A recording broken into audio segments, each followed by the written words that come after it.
Hey guys, and welcome back to Child of Eden. It's time to move to the fourth archive of the game, the penultimate one, I believe, Passion.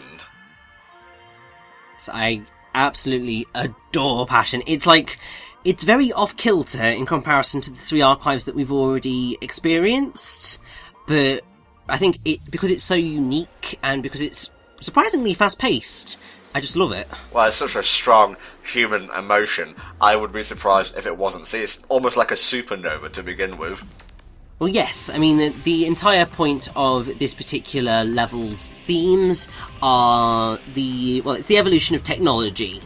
So it's like the passion of humankind to improve and that sort of stuff. It's weird that you mentioned technology, because that thing at the start was like two, amoebae splitting apart. Well, yes, because I mean, I think it's that mixture of evolution and the technology of humanity. I'm seeing the technological vibe now, yeah. Now, the thing that's actually surprising about this particular level is that while Matrix Evolution and Beauty had songs from the first Genki Rockets album, this has one from the second Genki Rockets album, Ooh. Which, at the point in time where the game was released, I don't think the second album had actually come out yet. Which was really surprising, because this was a brand new song, essentially, that nobody'd really ever heard of before. Well, you know, it's advertising. It's like, this song is off a new album, go buy the new album. Well, yeah, pretty much. And I have to say, I love this song. It's great. This level looks like it could come right out of Ratchet and Clank. It's probably quite fitting, to be honest.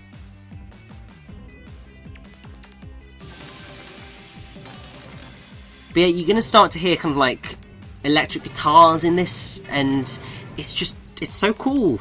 They won't if I have anything to say about it. Audio balance 0. But I have to say, this is arguably the hardest archive in the game. Really? Not the finale? Yeah, I mean, the finale has a really difficult final phase, but I would say that the finale of Passion is harder.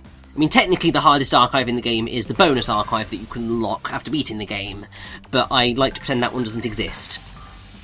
Because it's just rubbish. Fair enough, mate, fair enough.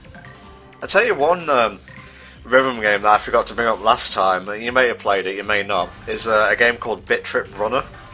Oh, yes. Definitely one of my favourites.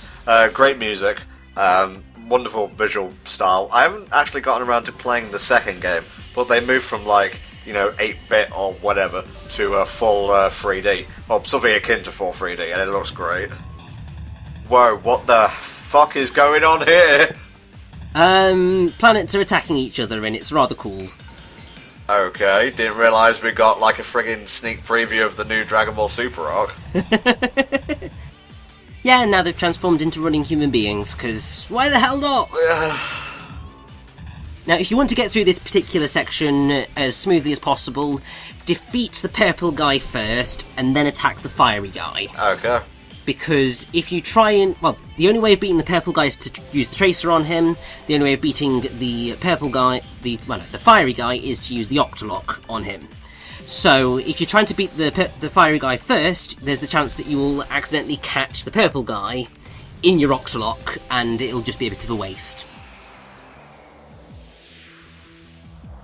I'm not even entirely sure what I'm looking at here.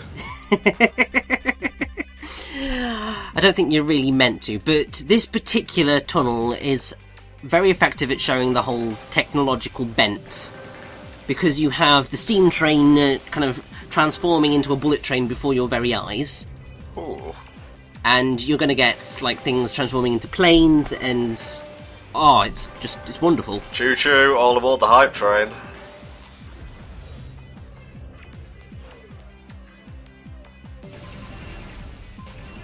Whew, I gotta say, it's kind of overloading my brain with all this visual stimuli right now. Did you ever have any problems with that when trying to record the game? No, I think because I just love this game as much as I do, It's okay, and also I think I have always been quite used to excessive visual stimulation, considering I am perfectly content to play like Bayonetta and the Wonderful 101, and they always throw a lot at you, and there's a lot to kind of keep track of. Well, I never, like, thought of myself as having problems with that much, visual stimulation, but I guess I'd never played Child of Eden before. Well, I mean, the thing is that Child of Eden is a very sensory-based game. Yeah. So its entire purpose is kind of stimulating to your senses. fuck you up. I mean, thankfully it does say right at the start, kind of the warning of just be careful if you've got things like epilepsy, because you might struggle. But I think for the most part, even though there's a lot going on, it's generally quite cohesive. So there's nothing overly jarring, and nothing, like, ridiculously evil in terms of visual stimulation. You don't have, like, ridiculous red and blue flashing going on at the same time. Yeah, I'm looking out for you, Porygon, mate. I got my eye out. That's exactly the Pokemon episode I was thinking of just then. And it wasn't even Porygon's fault. It was Pikachu attacking the missiles, and the missiles exploded and caused those red and blue flashes. Exactly. Just like poor Porygon. And, he was never in an episode again, nor was, like, Porygon 2 or Porygon Z. Yeah, which sucks. Yeah, Porygon Z made it into, I think, the first Pokepark, though. Well, at least that's something, eh? Yeah, get to be in a side game. Now, if you look at all of these kind of pictures of space, these are real pictures. And I wasn't about to suggest they were made up or anything. But the whole thing of, like, real photographs is going to become a very important part of the final archive of the game. Well, if you've been paying attention, these are, like, not only Lumi's memories, but memories of the human race as a whole. Exactly, and it's something that I will very highly praise when we come to the final archive, with that the way that they dealt with that. It's a very lovely thing. But in the meantime, we've got this rather bizarre section to complete.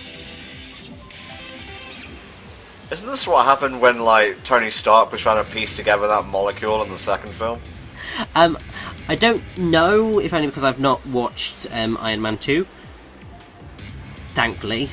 It's probably a blessing in disguise. Well, one was better, but let's not bring up movies that have no correlation with Child of Eden. But yeah, this is a very odd section within Child of Eden, because obviously you've got the electric guitar kind of beat whenever you hit anything with the tracer, which is just so odd, but I love it. And the really cool thing about this particular section is that it's kind of building up through wireframes, and you're kind of gradually getting a more complete picture of what's going on. Oh, is it building the boss right now? It's not building the boss, but it's building the arena in which we're going to face the boss. Ah, sick.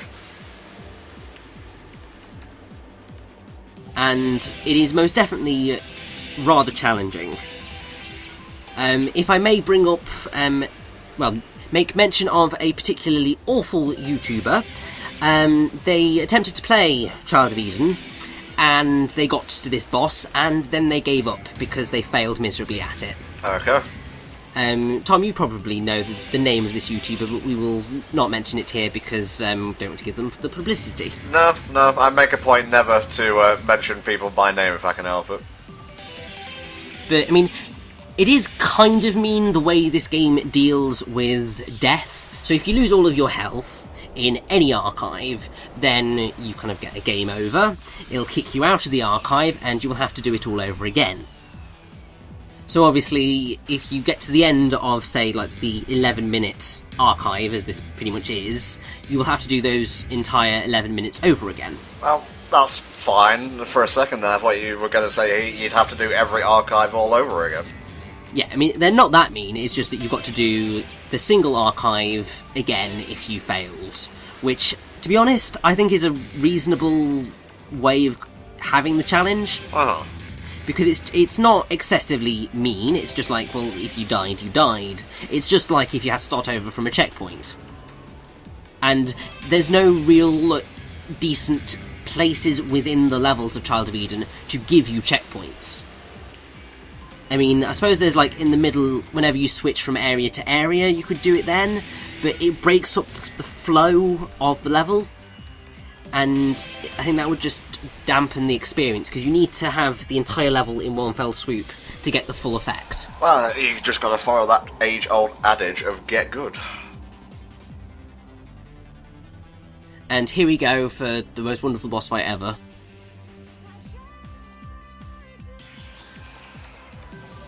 Essentially, the way that this works is that clock face is your cue for when the kind of planets are going to be able to be hit.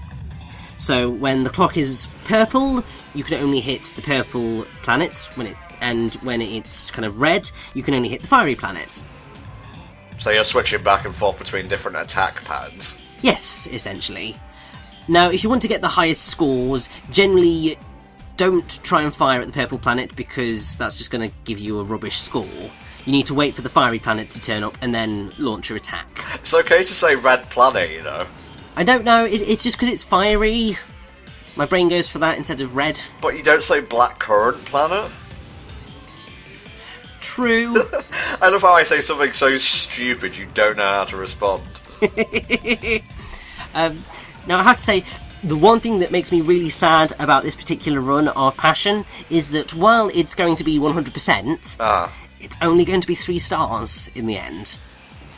Because I only got... Well, I'm going to get under 400,000 points. Because the stipulation for rank, 4 stars is 400,000 stars. 400,000 stars, 400,000 points. I was going to say. Getting a bit greedy there, are we, Richard? Yeah, if you wanted to get a 5-star ranking, you need to get 800,000. Which seems ridiculous, but as long as you're getting kind of like perfect Octolocks pretty regularly, you should be fine. Hearts and minds merging as one. And that is the end of another of my favourite archives in the game. If there are 2 archives that I love replaying, it's Evolution and Passion. I have no idea what to make of that level, other than the fact that planets became men, and then you shot them, and then they merged together and became, like, light. That's my review for Child of Eden. Shit gets weird. Oh boy, okay guys, we shall see you next time when we take on the final archive of the game, and, you know, just help Lumi out that last little bit. See you next time.